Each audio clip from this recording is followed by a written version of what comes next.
Friends, first of all ఇది ఒక Gamow scope. ఇది గ్యామో అనేది ఇంటర్నేషనల్ కంపెనీ, చాలా మంచి కంపెనీ.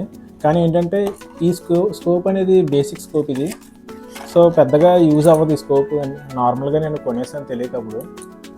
ఇది వచ్చి ఫిక్స్డ్ సైట్ ఉంటుంది, మనం జూమ్ చేసుకోవడానికి జూమింగ్ చేసుకోవడానికి అవ్వదు ఇది.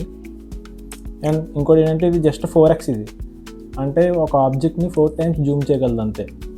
11mm డౌన్ టైర్ రైలింగ్ వస్తుంది దీనికి. అంటే ఇప్పుడు రైఫిల్కి ఇక్కడ రైలింగ్ ఉంటుంది, చూపిస్తాను అనుకున్నారు. రైఫిలింగ్ తీసి ఆ రైలింగ్ ఇక్కడ ఫిక్స్ చేసుకోవాలి. ఈ స్క్రూస్ హెల్ప్తో మనం స్క్రూ డ్రైవర్తో టైట్ చేసుకుంటే ఇది టైట్ అవుద్ది. కాకపోతే ఏంటంటే ఇందులో డ్రాబ్యాక్ ఏంటంటే ఈ మౌంట్ అని చూసారా, ఈ మౌంట్ అనేది షార్ప్గా ఉండదు, సరిగ్గా 11mm డౌన్ టైర్ రైలింగ్ పట్టుకోద్ది.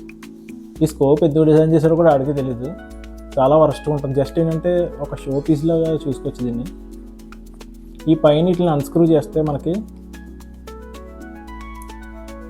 ఇలా మార్కింగ్ చేశారు. ఇది రెండు మనకి అడ్జస్ట్ చేసుకోవడం కనబడతాయి. ఏంటంటే ఫస్ట్ ఇప్పుడు పైది ఏంటంటే స్కోప్లో మనకి క్రాస్ హెయిర్ ఉన్నట్టు తెలుసు కదా మీకు, ప్లస్ షేప్లో క్రాస్ హెయిర్ అనేది మనం గురి చేస్తాం కదా, వాటిని మీకు ఒకసారి చూపిస్తాను, కనబడుతుందని అనుకుంటున్నాను. సపరేట్గా మీకు పక్కన ఇమేజ్ కూడా ఇస్తాను. ఆ క్రాస్ హెయిర్ మూవ్ అవుతుంది పైకి కిందకి. మనం డిస్టెన్స్ బట్టి ఎన్ని యార్డ్స్లో షూట్ చేస్తున్నాం బట్టి దాన్ని మూవ్ చేసుకోవాలి. నార్మల్గా మనకి మూవీస్లో చూపించినట్టు ఒక్క స్కోప్ పట్టుకొని 30 yards దగ్గర, 10 yards దగ్గర, 100 yards దగ్గర ఒకేలా షూట్ చేయలేం. మనం స్కోప్ని మూవ్ చేసుకోవాలి. ఆ స్కోప్ని అప్ అండ్ డౌన్ చేసుకోవడానికి ఇది ఉపయోగపడుతుంది. ఇది వచ్చి విండేజ్ అంటారు. విండేజ్ అంటే తెలుసు కదా, మనం పబ్జీ గేమ్ ఆడుతున్నప్పుడు తెలుస్తుంది. మన ఎయిర్ డైరెక్షన్ బట్టి పైలట్ అనేది మూవ్ అయిపోద్ది ఒకవైపుకి, పైలట్ అనేది ఒకవైపు మూవ్ అవుతుంది. సో దీన్ని విండేజ్ యూస్ చేస్తారు. నెక్స్ట్ వచ్చేసి బుష్నెల్ కంపెనీ. ఇది కూడా ఇంటర్నేషనల్ కంపెనీయే, చాలా రీజనబుల్ ప్రైస్లో ఉంటుంది. ఏంటంటే మంచి ప్రైస్కి వీడు మంచి క్వాలిటీ ఇస్తాడు, మంచి స్పెసిఫికేషన్స్ ఇస్తాడు అంతకన్నా. ఇది కాస్ట్ వచ్చి అరౌండ్ 2500 అలా పడింది నాకు. ఇది 2500 కూడా వేస్ట్ అయ్యేది కాకపోతే. ఇది వచ్చి నాకు 6000 అలా పడింది బుష్నెల్.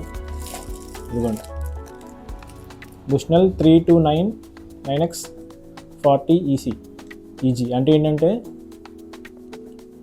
3 to 9x వరకు జూమ్ చేసుకోవచ్చు మనం. 40mm వచ్చి అపర్చర్ సైజ్ చూపిస్తాను.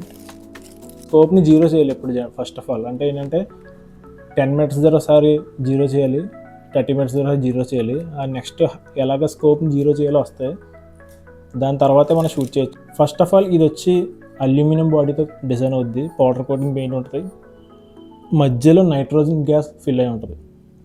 ఎందుకంటే మనం వింటర్లో మనం షూటింగ్ చేస్తున్నప్పుడు మధ్యలో ఫాగ్ పట్టకుండా మధ్యలో నైట్రోజన్ గ్యాస్ ఫిల్ అయి ఉంటుంది ఈ ట్యూబ్ మధ్యలో.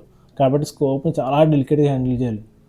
మూవీస్లో చూపించినట్టు కింద మీద పడేసామంటే స్కోప్ని పాడైపోద్ది కన్ఫామ్. మీకు ఇందులో ఒక అడ్వాంటేజ్ ఏంటంటే ఇది డస్క్ అండ్ డౌన్ వేరియంట్. ఇది dusk and down variant.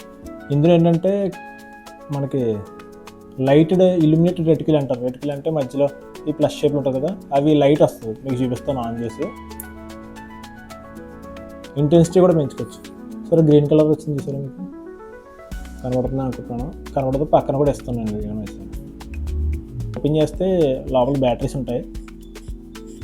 Battery అయిపోతే మనం బ్యాటరీ చేంజ్ చేసుకోవచ్చు. బ్యాటరీ కూడా అంత త్వరగా అవ్వదు, సింగిల్ సెల్ బ్యాటరీ.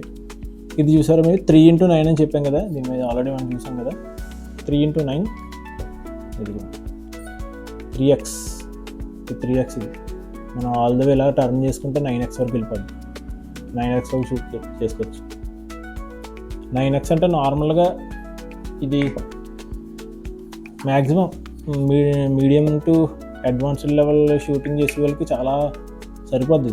ఇది మోర్ దాన్ ఎనఫ్. ఈ స్కోప్ అనేది క్రాస్ హెయిర్ అనేది 2 రకాలు ఉంటుంది. ఒకటి వైడ్ క్రాస్ హెయిర్ ఉంటుంది, ఇంకోటి ఏంటంటే గ్లాస్ ఎన్రిచ్డ్. మీకు పక్కన ఫోటో చూపిస్తాను చూడండి. గ్లాస్ ఎన్రిచ్ అంటే గ్లాస్ మీద మనకి ప్రింటింగ్ వస్తుంది, ప్లస్ షేప్ గ్లాస్ మీద వస్తుంది. మనం ఈ స్కోప్స్ని స్ప్రింగర్ గన్స్ మీద యూస్ చేసాం అనుకోండి, రీకాల్ జరుగుద్ది. అలాగే కంటిన్యూస్గా రీకాల్ జరుగుతున్నప్పుడు ఏంటంటే గ్లాస్ ఎన్రిచ్డ్ ఈ స్కోప్స్ అయితే ఏవైతే ఉన్నాయో రెటికల్స్ అనేవి అవి బాగానే సర్వైవ్ అయిపోతాయి, ఎందుకంటే గ్లాస్ కదా, లోపల గ్లాస్ ఉంటుంది, గ్లాస్ మీద ఊగినా దానికి ఏం డ్యామేజ్ అవ్వదు. సో గ్లాస్ మీద ఎన్గ్రేవింగ్ వస్తాయి కొన్నట్లు, అవి సర్వైవ్ అవుతాయి. కాకపోతే ఈ స్కోప్కి వచ్చి మౌంటింగ్ ఇచ్చాడు, ఈ మౌంటింగ్ ఇచ్చాడు. మౌంటింగ్ అంటే ఏం లేదు, ఈ స్కోప్ని గన్కి రైలింగ్కి అటాచ్ చేసే అటాచ్మెంట్ అనమాట. ఇది ఇచ్చాడు. నార్మల్గా ప్లెయిన్ ఇది బేసిక్ ఇలా వస్తుంది అంతే. ఇలా రెండు వచ్చి పట్టుకుంటాయి స్కోప్ని, ఇలా పైన కింద వచ్చి ఇక్కడ స్క్రూస్ వేసేస్తే ఈ పార్ట్ ఉంది చూసారా, ఈ పార్ట్ వచ్చి రైలింగ్కి అటాచ్ అయిపోయింది. కాకపోతే ఏంటంటే నాకు నచ్చలేదు, నాకు ఈ సింపుల్గా కొంచెం రీకాయిల్ ఎక్కువ వచ్చింది అనుకోండి కష్టం ఇట్లతో.